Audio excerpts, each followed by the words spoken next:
এই খালের বর্তমান অবস্থা।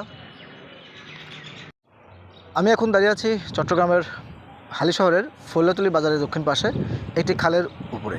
দেখতে পাচ্ছেন আমার সামনে বিশাল বড় একটি খাল, যে খালটি আগে এই চট্টগ্রাম অনেক এলাকার পানি নিষ্কাশনের একমাত্র ব্যবস্থা ছিল। এই খালটি সংস্কার কাজ করার জন্য এখন এই খালটির অবস্থা।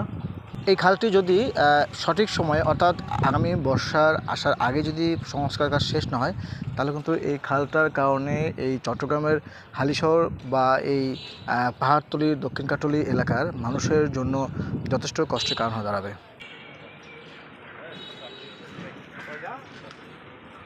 আমরা দেখছি যে এই খালটির খনন কাজ বা সংস্কার কাজ করার জন্য যথেষ্ট পরিমাণ তারা অ্যাক্টিভ ছিল, কিন্তু বর্তমান সময়ে আপনারা দেখতে পাচ্ছেন যে সকল কাজ কিন্তু বন্ধ হয়ে আছে। আর খালের অবস্থাও কিন্তু এখন বেহাল অবস্থা। খালের বর্তমান অবস্থা, এই খালটা যদি সঠিক সময়ে সংস্কার না হয়, তাহলে কিন্তু এই হালিশহর দক্ষিণ কাট্টলী, হালিশহর আবাসিক এলাকা, পাহাড়তলী এই অঞ্চলের মানুষজনের এই সামনে আসন্ন বর্ষায় প্রচুর কষ্ট হবে।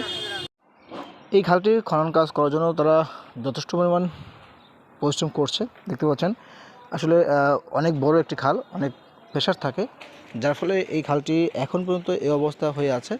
তো আশা করছি যে খুব দ্রুত এই খালটির খনন কাজ শেষ করবে